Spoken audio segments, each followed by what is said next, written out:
যেটাকে তখনকার বিজ্ঞান বলা যেত, সেটার সর্বোচ্চ শিখরে যখন তারা পৌঁছে গেছে, তারা যখন অনেক চমক তাদের হাতে চলে আসছে, অনেক কিছুই যখন তারা করতে পারে, তখন তারা মনে করলো সৃষ্টিকর্তা আবার কি, আমরাই তো সব পারি, আমরা কি না পারি।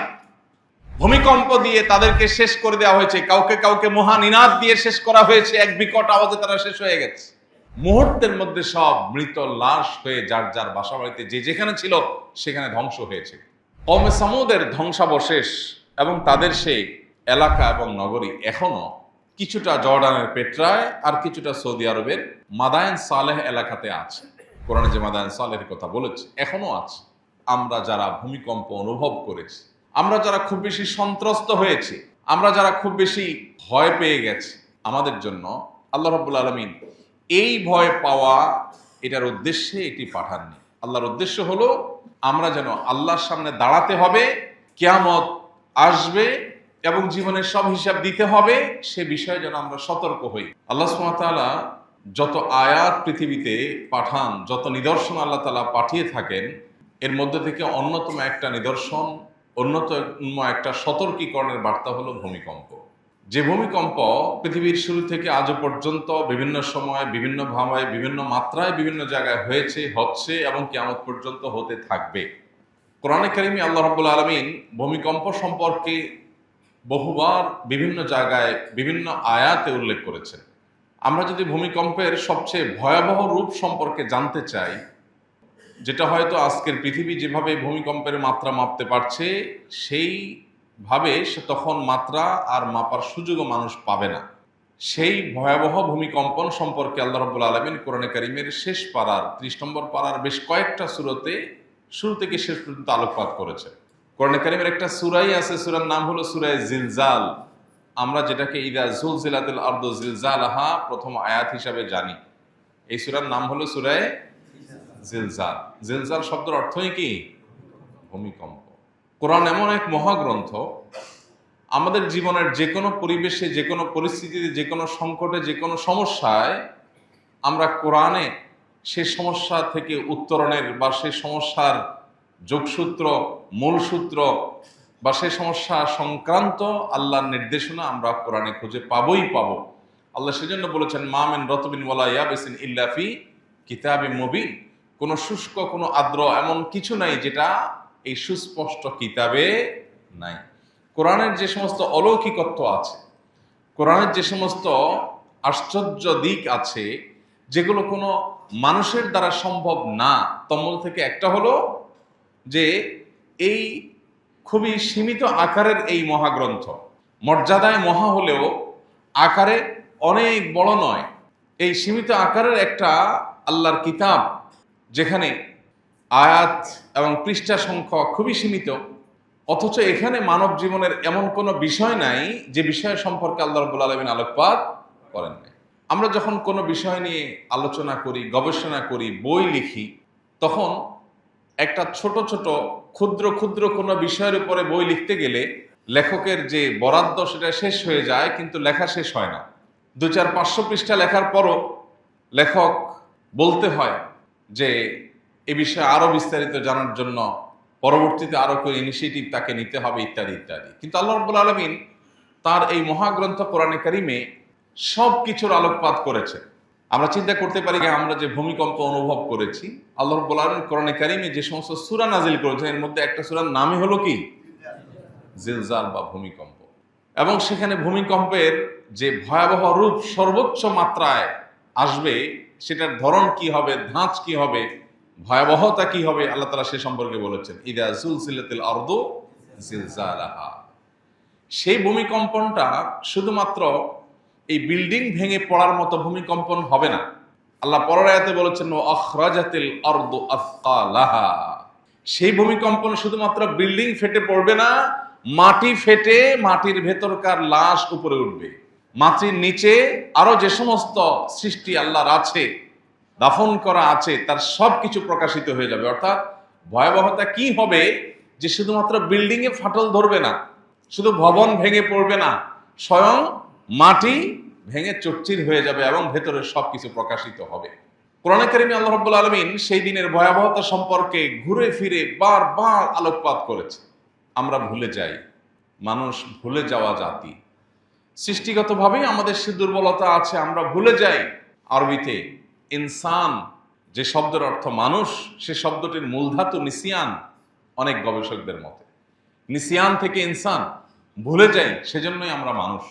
আর আল্লাহ রাব্বুল আলামিন সেজন্যই কোরআনে কারিমে বারবার করে বলেছেন, তিনি নবী রাসূলদেরকে পাঠিয়েছেন মুবাশশিরিন মুনযিরিন। তারা আমাদের ওই ভুলে যাওয়া বিষয়গুলোকে বারবার স্মরণ করিয়ে দেন, সতর্ক করেন, কখনো সুসংবাদ দেন, কখনো আমাদেরকে ভীতি প্রদর্শন করেন। মোহতারাম হাজরিন, দুনিয়ার এই চাকচিক্যের মধ্যে ডুবে গিয়ে, বস্তুবাদের মধ্যে আমরা নিমজ্জিত হয়ে, আমরা আমাদের আসল পরিচয় আল্লাহ রাব্বুল আলামিনের প্রতি ঈমান, আখিরাতের কথা, আল্লাহর সামনে দাঁড়াবার কথা, এসব বিষয়গুলোকে আমরা ভুলে যাই। আল্লাহ সুবহানাহু ওয়া তাআলা মাঝে মধ্যে আমাদেরকে স্মরণ করিয়ে দেন। আজকের ভূমিকম্পের বহু শিক্ষা আছে, বহু গবেষণা করবার মতো সুযোগ এখানে আছে।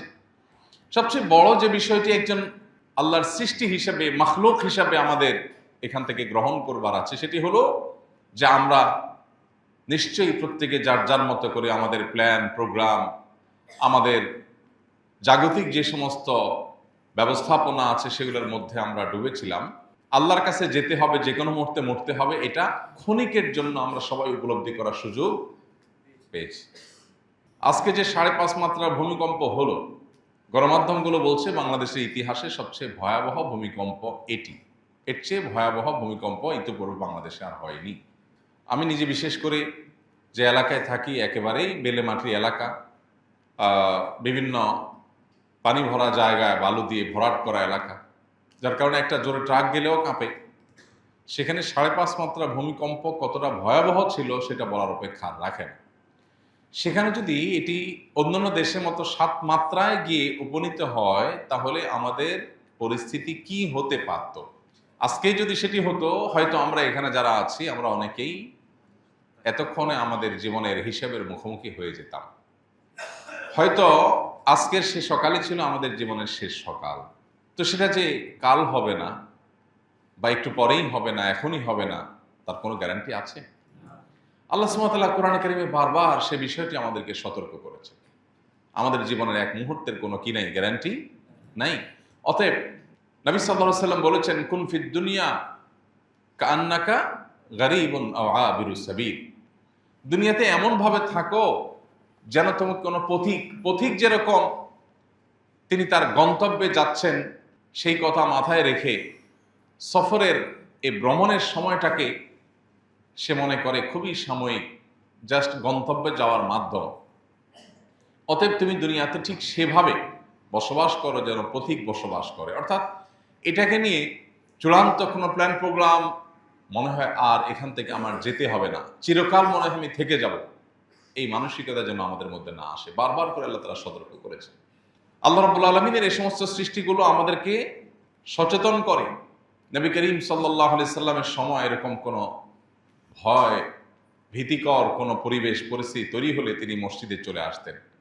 তিনি সাহাবীদের সতর্ক করতেন, তিনি তওবা করার জন্য আহ্বান করতেন, আল্লাহর দিকে সমর্পণ করবার জন্য, নিজেদেরকে সমর্পিত করবার জন্য তিনি আহ্বান করতেন। ভাইরা আমার, অতএব এ ধরনের পরিস্থিতিগুলো আমাদেরকে বারবার সাবধান করে, সতর্ক করে। আমরা কতটা সাবধানতা গ্রহণ করছি, কতটা সতর্ক হচ্ছি, সেটা হলো সবচেয়ে বড় বিষয়। আল্লাহ রাব্বুল আলামিন এগুলো থেকে আমাদেরকে শিক্ষা গ্রহণ করবার তৌফিক দান করুন। আজ বস্তুবাদী পৃথিবীতে প্রত্যেকটা বিষয় আমরা বৈজ্ঞানিক গবেষণার চোখেই শুধু দেখি। প্রত্যেকটা ঘটনা, প্রতিটা দুর্ঘটনা, প্রতিটি প্রাকৃতিক দুর্যোগ, এগুলোর পেছনে বৈজ্ঞানিক ব্যাখ্যা থাকতে পারে। বৈজ্ঞানিক ব্যাখ্যা থাকা খুবই স্বাভাবিক, কিন্তু বৈজ্ঞানিক ব্যাখ্যার ও পেছনের ব্যাখ্যা, যেমন নবী করিম সাল্লাল্লাহু আলাইহি সাল্লাম বলেছেন, কিয়ামতের নিকটবর্তী সময়ে পৃথিবীতে ভূমিকম্পের পরিমাণ বেড়ে যাবে। গত 1 বছরে শুধু বাংলাদেশে যে পরিমাণ ভূমিকম্প হয়েছে, সেটা বহু আগের হিসেব করলে এত ভূমিকম্প হয়নি। এখন দেখুন আস্তে আস্তে মাত্রা বাড়ছে। এখন না হয় আমরা নানা বৈজ্ঞানিক ব্যাখ্যা জানি বা আবিষ্কার করতে পারছি, গবেষকরা বের করছেন যে এই কারণে হচ্ছে, এই কারণে বাড়ছে। কিন্তু 1500 বছর আগে যখন নবী সাল্লাল্লাহু আলাইহি সাল্লাম বলেছেন কিয়ামতের আগে পৃথিবীতে ভূমিকম্পের পরিমাণ বেড়ে যাবে, তার কাছে কি কোনো বৈজ্ঞানিক গবেষণার রিপোর্ট ছিল? কোনো বৈজ্ঞানিক ব্যাখ্যা তার হাতে কি ছিল? কিন্তু তথ্য তিনি দিয়েছেন। এবং সেই তথ্য আজ অক্ষরে অক্ষরে খেটে যাচ্ছে। এখান থেকে প্রমাণ হয় আল্লাহ যে কোরআনে বলেছেন, মা ইয়ানতিকু আনিল হাওয়া ইন হুয়া ইল্লা ওয়াহয়ুন ইউহা, তিনি কোনো কিছুই মুখ থেকে নিজে থেকে উচ্চারণ করেননি, যা বলেছেন তার সবকিছুই ওহী আল্লাহর পক্ষ থেকে তার কাছে এসেছে। কেন ভূমিকম্প হয় এর যে বৈজ্ঞানিক ব্যাখ্যা আছে, সেই ব্যাখ্যাগুলোকে আমরা পরিপূর্ণভাবে বিশ্বাস বা সঠিক ধরে রাখার পরেও একটি কথা থেকে যায়, এই কেনর পরের কেনটা কি? ঝড় জলোচ্ছ্বাস হয়েছে কেন? কারণ সমুদ্রের তলদেশে নিম্নচাপ তৈরি হয়েছে। তো নিম্নচাপটা সৃষ্টি কেন হলো? ওই কারণে হয়েছে। তো সেইটা কেন হলো? এভাবে কারণ খুঁজতে খুঁজতে গিয়ে একটা পর্যায়ে মানুষ বলতে বাধ্য যে এর পরের কারণ আর মানুষ জানে না। ঈমানদার জানে সব কিছু হয় মূলত কোন কারণে? আল্লাহ রাব্বুল আলামিনের হুকুম হয়, ফয়সালা হয়, সেজন্য। আল্লাহর ফয়সালার আর কোনো কারণ প্রয়োজন হয় না। প্রিয় ভাইরা আমার, এই জন্য আল্লাহ রাব্বুল আলামিন আমাদেরকে বারবার করে সতর্ক করেছেন। কোরআনে কারীমে বারবার করে সতর্ক করা হয়েছে। আজকের এই ভূমিকম্প থেকে আমাদের শিক্ষণীয় বিষয় হলো যে এই ভূমিকম্প আল্লাহ রাব্বুল আলামিনের সতর্কীকরণ। আল্লাহ তাআলা সতর্কীকরণ, যেটা আল্লাহ তাআলা কোরআনে কারীমে বলেছেন, ওমা নুরসিলু বিল আয়াতি ইল্লা তাখবীফা, আমি যত নিদর্শন পাঠাই এই সবগুলোই তোমাদেরকে সতর্ক করবার জন্য পাঠাই। অতএব আজ আমরা যারা ভূমিকম্প অনুভব করেছি, আমরা যারা খুব বেশি সন্ত্রস্ত হয়েছি, আমরা যারা খুব বেশি ভয় পেয়ে গেছি, আমাদের জন্য আল্লাহ রাব্বুল আলামিন এই ভয় পাওয়া এটার উদ্দেশ্যে এটি পাঠাননি।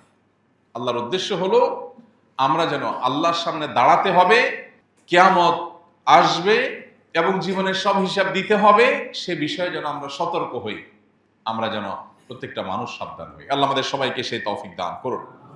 প্রিয় ভাইরা আমার, তাহলে ভূমিকম্প কেন হয় সেটার বৈজ্ঞানিক ব্যাখ্যা যাই থাকুক না কেন, এর আসল কারণ যেটা পৃথিবীর কোনো গবেষণা, যেটা কোনো বিজ্ঞান, যেটা কোনো রিসার্চ কখনো মানুষকে বলতে পারবে না, একমাত্র জানার উপায় হলো ওহী এবং নবী এবং রাসূলদের মাধ্যমে। সেটা হলো যে সব কিছু, একটা গাছের পাতাও যদি নড়ে সেটিও আল্লাহ রাব্বুল আলামিনের জ্ঞাতসারে হয়, আল্লাহর নিয়ন্ত্রণে থাকে, আল্লাহর নির্ধারণের আলোকেই হয়ে থাকে। অতএব একজন ঈমানদার হিসাবে আমাদের এই বিশ্বাসের জায়গাকে অত্যন্ত পরিষ্কার করতে হবে, অত্যন্ত ক্লিয়ার করতে হবে যে সব কিছু মূলত হয় কোন কারণে? আল্লাহ রাব্বুল আলামিনের ফয়সালার কারণে। আজ বিশেষ করে তথ্য প্রযুক্তির উন্নতির এই সময়টাতে আমাদের অজান্তে আমাদের ঈমানগুলো ঠুনকো হয়ে যাচ্ছে।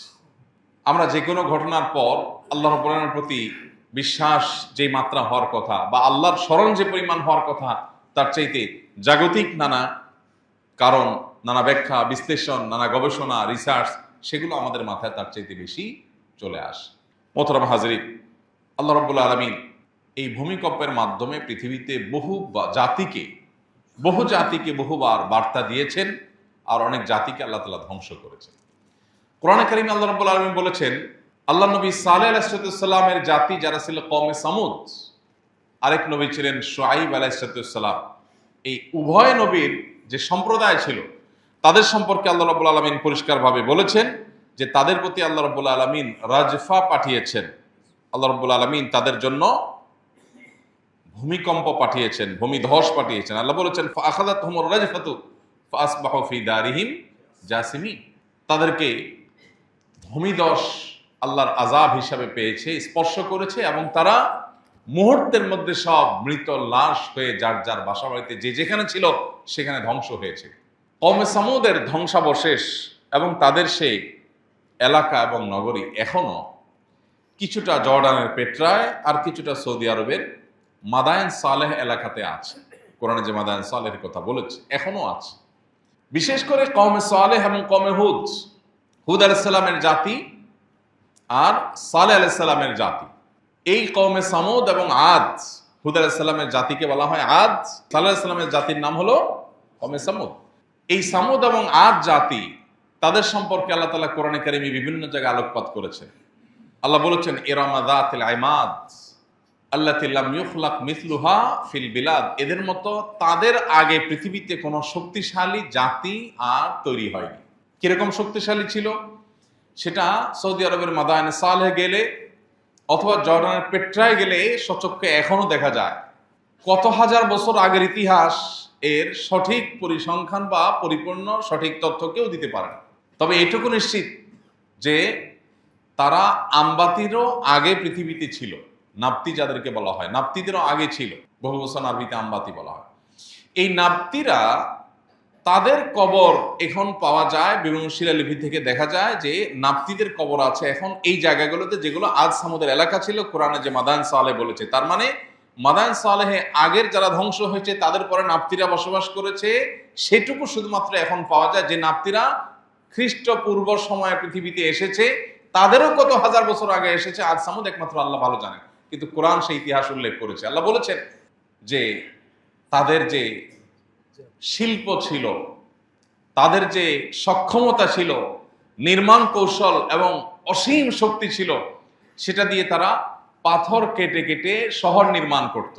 এখনকার মতো পাথর কাটার মেশিন তখন ছিল না, ক্রেন তখন ছিল না, কিন্তু তারা একটা পাহাড়, একটা বিশাল বড় এলাকা, সিটি, সেখানে অসংখ্য ঘর কেটে কেটে তারা তৈরি করেছে। কিভাবে পাথর কেটেছে?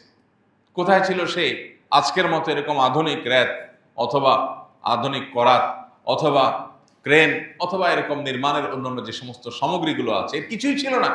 এত হাজার বছর আগে তারা বিশাল বড় বড় একটা পাহাড় কেটে একটা মূর্তি তৈরি করেছে, যে পাহাড়ের এক মাথা থেকে আরেক মাথা তাকাতে গেলে মাথার টুপি পড়ে যাবে, এরকম উপক্রম এখনো পর্যন্ত সেগুলো আছে। এবং এক একটা পাহাড় এক একটা মূর্তি দেখা যায়।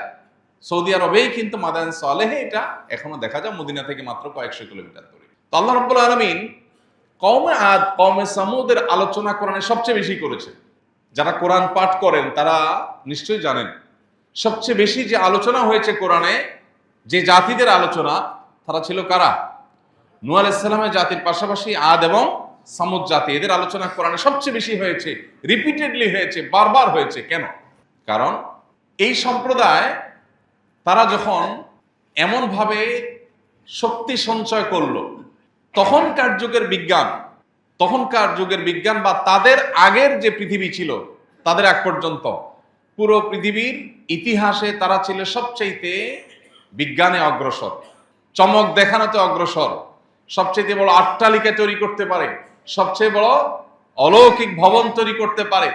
এই সক্ষমতা তারা হাসিল করেছে। করার পর তারা সৃষ্টিকর্তাকে অস্বীকার করেছে। সৃষ্টিকর্তা আবার কি, আখেরাত আবার কি, দুনিয়াই তো সব।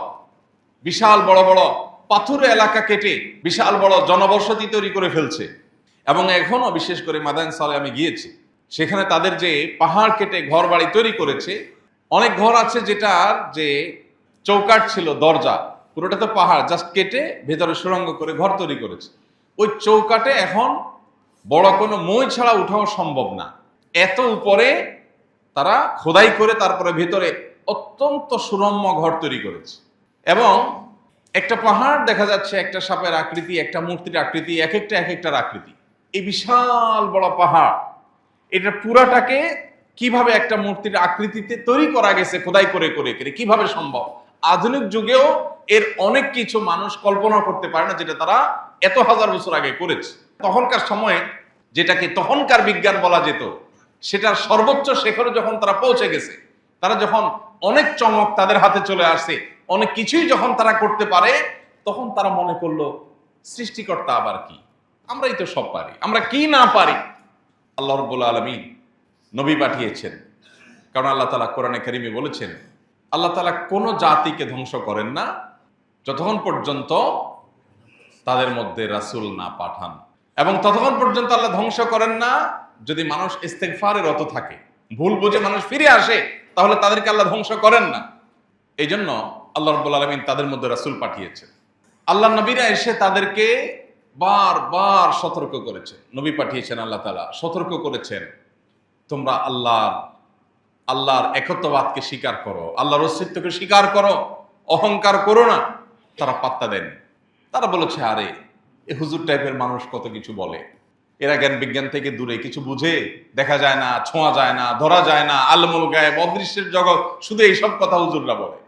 হুজুরদের কাছে কোনো বাস্তব জ্ঞান নাই, জাগতিক জ্ঞান নাই, রহস্য জানে না, জ্ঞান বিজ্ঞান নাই, ডিনাই করেছে। আল্লাহ রাব্বুল আলামিন পরিষ্কার ভাবে কোরআনে কারিমে এক জায়গায় না, বেশ অনেকগুলো জায়গায় আল্লাহ বলেছেন, ফাআখাযাতহুমুর রাজফা ফাআসবাহু ফি দারিহিম জাসিমিন। ভূমিকম্প দিয়ে তাদেরকে শেষ করে দেওয়া হয়েছে, কাউকে কাউকে মহানিনাদ দিয়ে শেষ করা হয়েছে, এক বিকট আওয়াজে তারা শেষ হয়ে গেছে। কোন কোন সম্প্রদায়ের মধ্যে খুব শীতল বাতাস বওয়া শুরু করেছে, তারা মনে করেছে এই বাতাস তো বেশ উপভোগ্য, সামান্য পিনপিনে বাতাসের সাথে হালকা আওয়াজ আসছে, তারা সেটাকে এনজয় করা শুরু করছিল। সে আওয়াজই বিকট আওয়াজ হয়ে তাদের পুরা দেহকে চূর্ণ বিচূর্ণ করে ছেড়ে দিয়েছে। প্রিয় ভাইরা আমার, আমরা যখন পৃথিবীতে বসবাস করছি, ঠিক এই মুহূর্তের পৃথিবী আর্টিফিশিয়াল ইন্টেলিজেন্সের পৃথিবী, এই পৃথিবী এআই এর পৃথিবী।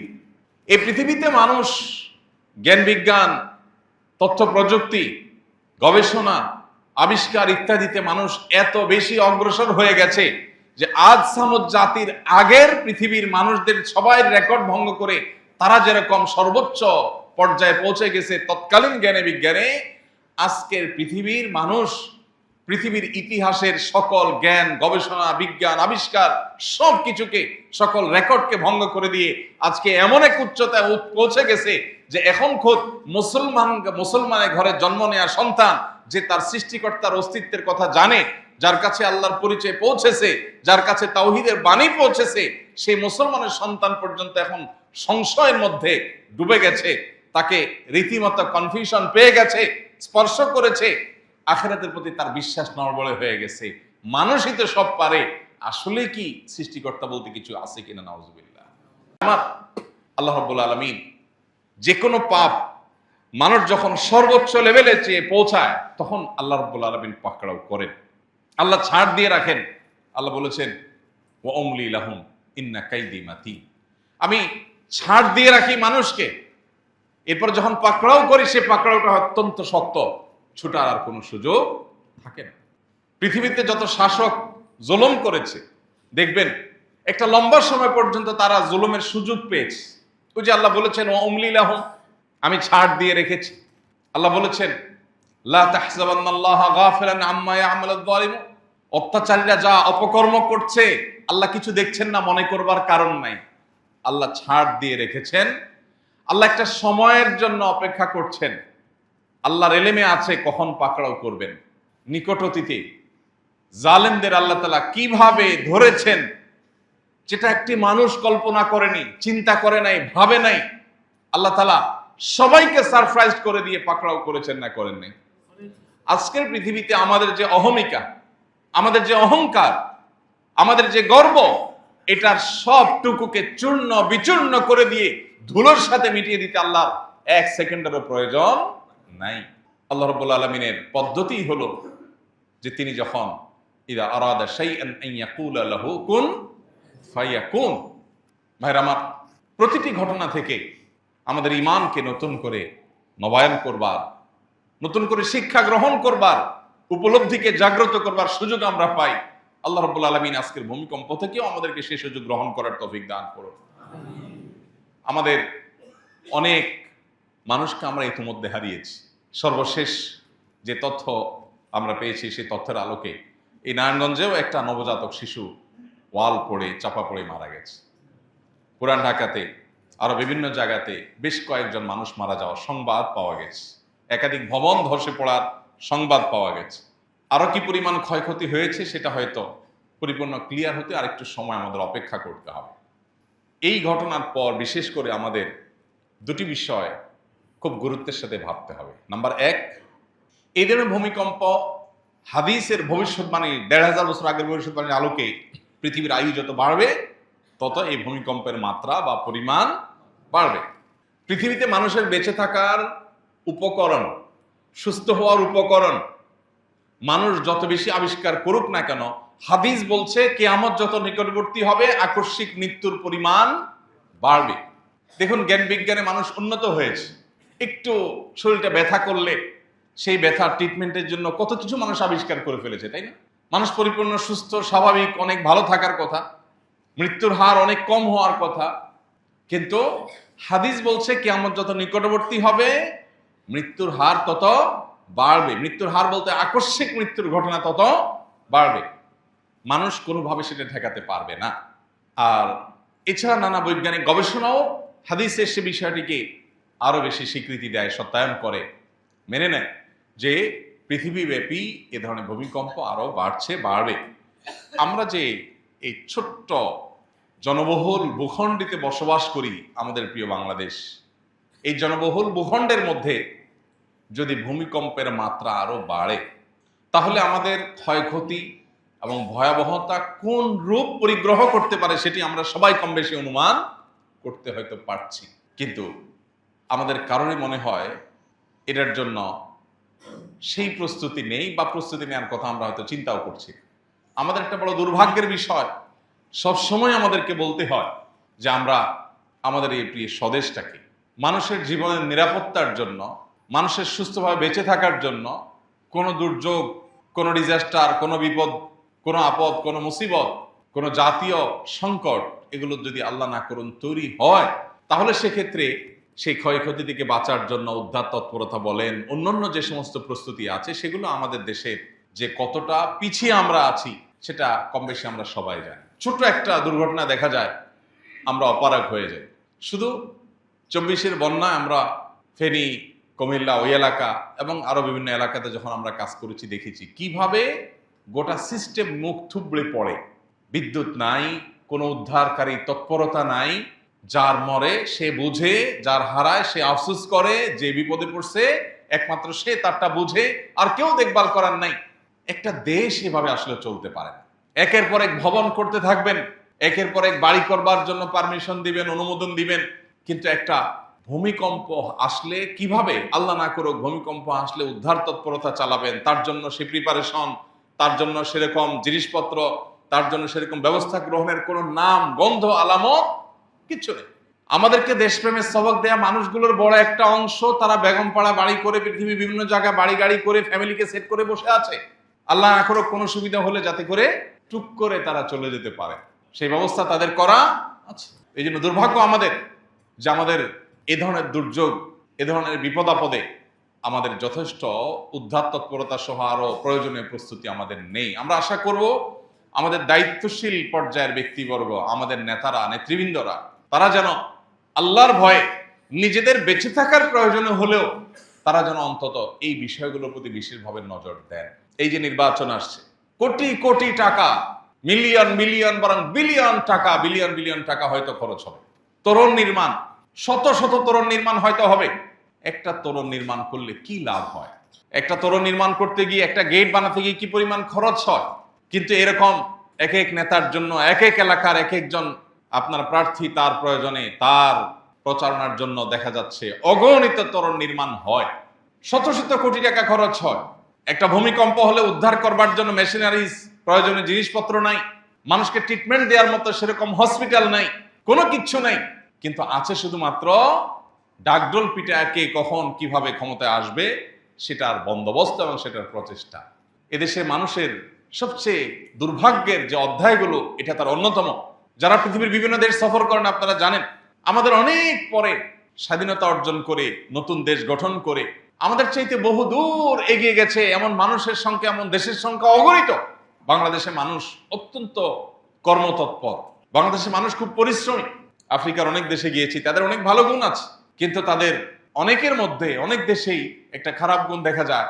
গায়ে গতরে যেরকম ক্ষোভ সুঠাম, দেখি তারা কাজে কর্মে এত সিরিয়াস না, অলস প্রকৃতি। বাংলাদেশের মানুষ যেখানে গেছে, মিডল ইস্টে দেখেছি আমি, মালয়েশিয়াতে, বিভিন্ন দেশে দেখেছি যে আমাদের প্রবাসী বাংলাদেশিরা কিংবা দেশে যারা আছে, একটু কাজের সুযোগ পেলে, সামান্য কয়টা টাকা বেতন পাইলেই সে সিরিয়াসলি কাজ করার চেষ্টাটা করে, অথবা একটা ব্যবসা পাইলে সে রাত দিন খেটে খুঁটে নিচে দাঁড়াবার চেষ্টাটা করে। যদি রাষ্ট্র তাদেরকে সহযোগিতা করত, রাষ্ট্র যদি তাদেরকে দাঁড়াবার সুযোগটা করে দিত, তাহলে এই দেশ পৃথিবীর বহু দেশের চাইতে এগিয়ে থাকতো। দুর্ভাগ্য আমাদের, সেটা আমাদের হয় নাই। তো এই যে ভূমিকম্প, যেটা আমাদেরকে বড় ধরনের বার্তা দিয়ে গেছে, আমি আশা করব আমাদের দায়িত্বশীল কর্তৃপক্ষ তারা পরবর্তীতে আরো ভয়াবহ ভূমিকম্প আসতে পারে সেই কথা মাথায় রেখে তারা যথাযথ প্রস্তুতি গ্রহণ করবেন। এয়ারপোর্টের নাম পরিবর্তন করার জন্য হাজার হাজার কোটি টাকা যে দেশে খরচ করা হয়, যে দেশে দুর্নীতির স্বর্গরাজ্য যে দেশকে বানানো হয়েছে, যে দেশে লক্ষ লক্ষ কোটি কোটি টাকা বাইরে পাচার করে নিয়ে যাওয়া হয়, সে দেশে মানুষের সামান্য একটু দুর্যোগে বাঁচবার জন্য ন্যূনতম কোনো ব্যবস্থা নাই। আমরা বন্যার সময় দেখেছি একটা স্পিড বোট পাওয়া যায় না, কোথাও কিচ্ছু নেই। উদ্ধার করার জন্য মানুষ আমাদেরকে ডাকছে, হাহাকার করছে। আমাদের উদ্ধার করবার জন্য প্রয়োজনীয় প্রশিক্ষণ আমরা নেই, প্রশিক্ষিত না। কিন্তু প্রশিক্ষিত সেরকম লোকবল আমাদের নাই। কি আছে এদেশে? ফাঁকা বুলি, গাল গল্প আর মিথ্যা প্রতিশ্রুতি ছাড়া কি আছে এদেশে আমাদের কাছে? অতএব এ ধরনের পরিস্থিতিতে আমাদের রিয়েলাইজ করবার সুযোগ তৈরি হয় যে আমাদের কি করা উচিত। প্রস্তুতি, জাগতিক প্রস্তুতির অংশ হিসেবে আর একজন মুসলমান হিসেবে সবচেয়ে বড় প্রস্তুতির বিষয় হলো তওবা করে আল্লাহর সামনে সর্বদা প্রস্তুত থাকা। কখন আমার জীবনে ভূমিকম্প নেমে আসবে সেটা আমি জানি না।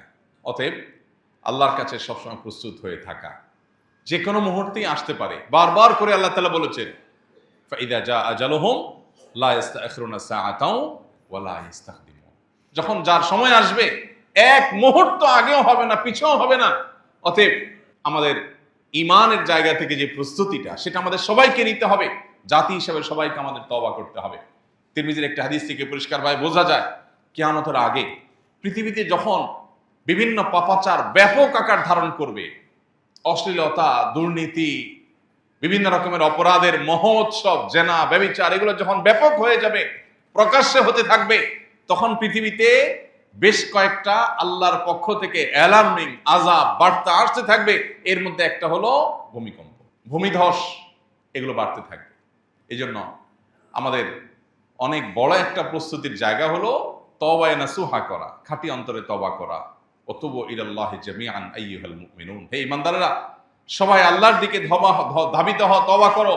ফাফিরু ইলাল্লাহ, আল্লাহর দিকে দৌড়াও, ধাবিত হও। বাঁচবার চিরকাল বাঁচবার কোনো পথ তো খোলা নাই। ঈমানটা অন্তত যেন আমরা নিয়ে যেতে পারি। আল্লাহ আমাদের সবাইকে সেই তৌফিক দান করুন। এই সমস্ত পরিস্থিতিগুলো আমাদেরকে জীবনের বাস্তবতাকে অত্যন্ত দারুণভাবে তুলে ধরে আমাদের সামনে। এক মুহূর্তের যে কোনো গ্যারান্টি নেই। হালাল হারাম বাজ বিচার করা ছাড়া আমরা যে শুধুমাত্র মৌজ মাস্তের মধ্যে ডুবে থেকে আমাদের জীবনকে পার করে দিচ্ছি, এটা যে আমাদের জীবনের সবচেয়ে অপরিণামদর্শী অবস্থান, সেটি এই সমস্ত ভূমিকম্পগুলো নানা সময় একটু নাড়া দিয়ে আমাদেরকে সতর্ক করে। সব সময় তো আল্লাহ শুধু সতর্ক করবেন না, কখনো হয়তো সে চূড়ান্ত সময় আসবে যেটা শুধু সতর্কীকরণ না, যেটা আমাদেরকে শেষ করে দিবে। তার আগে আমাদেরকে সতর্ক হতে হবে। আল্লাহ রাব্বুল আলামিন আমাদের সবাইকে সেই তৌফিক দান করুন। আমরা যেন তওবায়ে নাসুহা করতে পারি, খাঁটি অন্তরে তওবা করতে পারি, প্রস্তুতি গ্রহণ করতে পারি, সেরকম মানসিকতা আমাদের অর্জন করতে হবে। প্রতিটি ঘটনা থেকে আমাদেরকে শিক্ষা নিতে হবে। এখান থেকে আমার নেওয়ার জিনিসটাকে নিয়ে আমি যদি সংশোধন হতে পারি, তাহলে এটাই হবে আমার সার্থকতা, এটাই হবে সফলতা। রব্বে করিম আমাদের সবাইকে সেই তৌফিক দান করুন। এই ভূমিকম্পে যে সমস্ত মানুষগুলো মারা গেলেন, যে সমস্ত পরিবারগুলো নিঃস্ব হয়ে গেলেন, অসহায় হয়ে গেলেন, আমরা দোয়া করি আরশে আজিমের মালিক আপনি তাদের সবাইকে মাগফিরাত নসিব করুন। তাদের সবাইকে আল্লাহ আপনি শাহাদাতের মর্যাদা দান করে দিন। আমাদের এই ক্ষুদ্র ছোট্ট দেশটি নানা অপরাধে আল্লাহ আমরা নিমজ্জিত, আল্লাহ আমরা গুনাহগার। আল্লাহ আমাদের এই গুনাহের কারণে আপনার পাকড়াও যেন আমাদেরকে স্পর্শ না করে। আল্লাহর আযাব যদি আসে, নেককার বদকার কাউকে ছাড়ে না, সবাইকে আযাব পাকড়াও করে। আল্লাহ আপনি আমাদের প্রতি রহম করেন, আমাদেরকে তওবায়ে নাসুহা করার তৌফিক দান করেন। আমাদের আজ প্রয়োজন গণ ইস্তেগফার, আজ প্রয়োজন জাতীয় ইস্তেগফার, জাতীয় পর্যায়ে তওবা, সবার গণহারে তওবা ইস্তেগফার করা দরকার। যে যে গুনাহে আছি, আসুন সেই গুনাহ থেকে ফিরে আসি, আল্লাহর দিকে ধাবিত হই, সংশোধন করি, মৃত্যুর জন্য সবসময় প্রস্তুত থাকি, আল্লাহর সঙ্গে সাক্ষাতের জন্য সবসময় প্রস্তুত থাকি। রব্বে করিম আমাদের সবাইকে সেই তৌফিক দান করুন।